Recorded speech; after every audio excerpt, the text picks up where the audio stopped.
Previous video में हमने transcription in prokaryotes पढ़े थे। अब हम पढ़ेंगे transcription in eukaryotes. Unlike prokaryotes with a single RNA polymerase, the nucleus of eukaryote cell has 3 RNA polymerase. Prokaryotes में सिंगल RNA polymerase यूज होता था, जबकि यहाँ पे यूकैरियोट में न्यूक्लियस में 3 RNA polymerase होंगे. It bear the 3 RNA polymerase. Now we study about the RNA polymerase first. Is located in the nuclei and transcribe the synthesis of precursors of most RNAs 28S, 18S and 5.8S excluding fsRNA. It means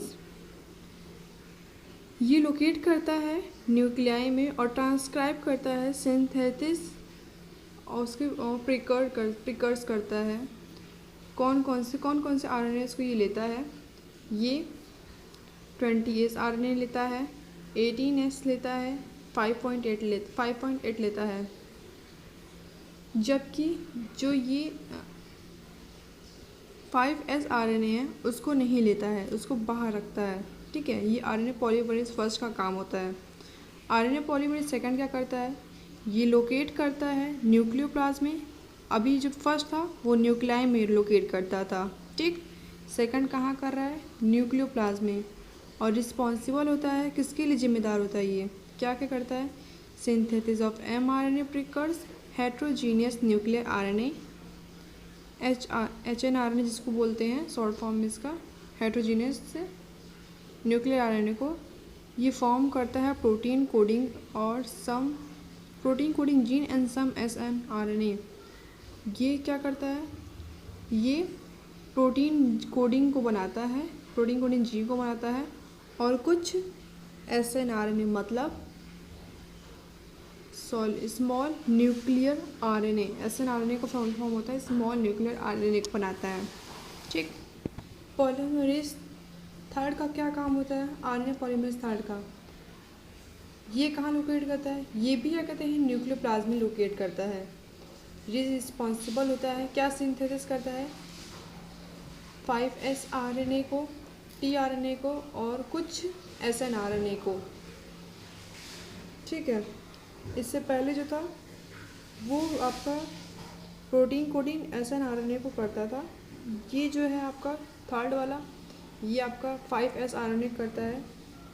5S RNA को जो RNA first था वो exclude करता था, वो beer नहीं करता था, लेकिन 5S RNA को RNA पॉलीमरेज थर्ड कर रहा है बियर, और tRNA और कुछ SNRNA को करता है. फिर transcription been with RNA polymerase attach to a region of DNA called promoter. Transcription के टाइम जो RNA पॉलीमरेज होता है अटैच होता है किससे, DNA से, जिसको क्या बोलते हैं, promoter. When it attach with DNA RNA polymerase, it's known as promoter.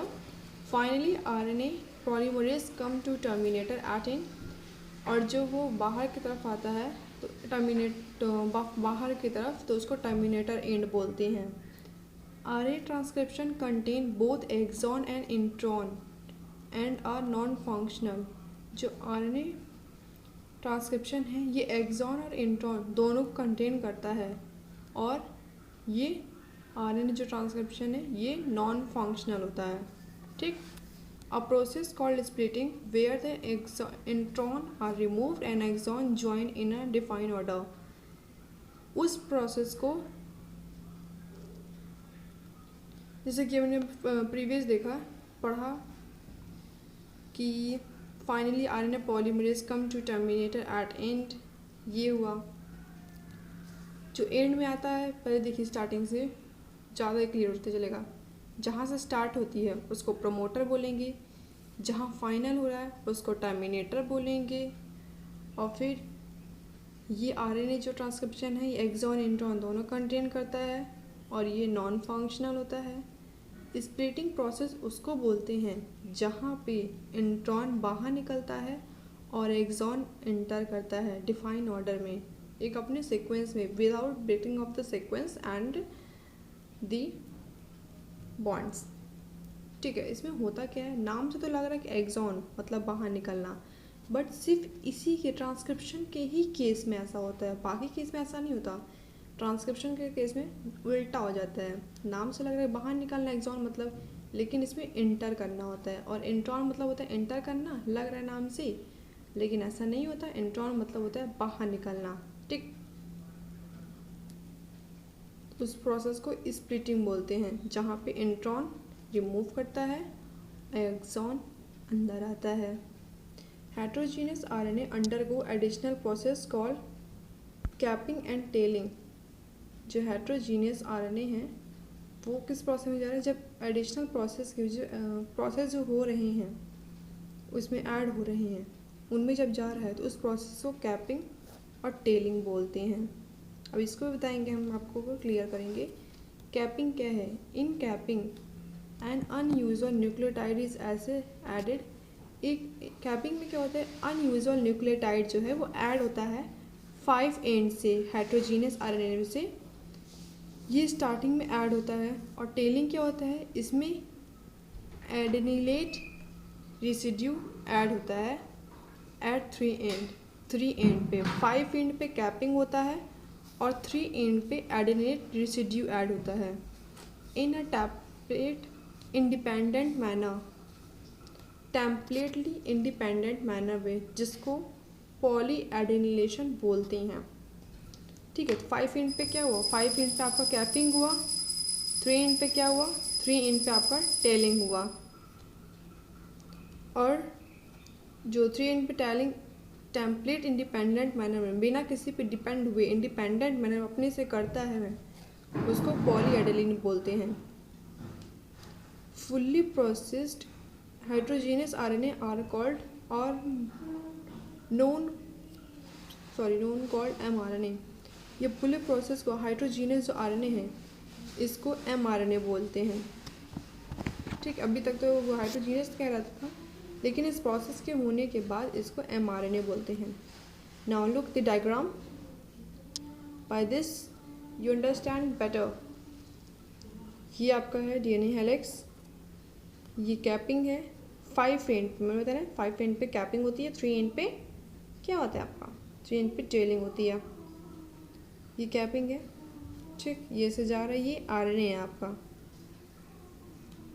यहाँ पे एक्सॉन हो रहा है, फिर यहाँ पे इंट्रॉन हो रहा है, ये आरएनए स्प्लिटिंग है।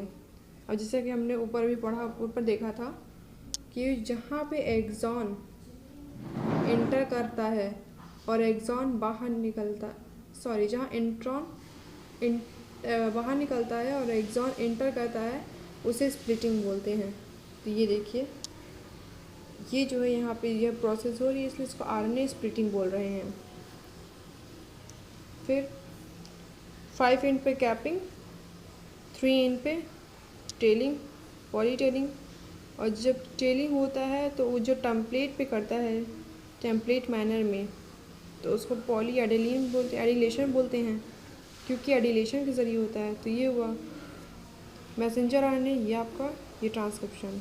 I hope you understand better. अगर कोई प्रॉब्लम हो तो आप प्लीज़ पूछ सकते हो, ठीक है। Thank you.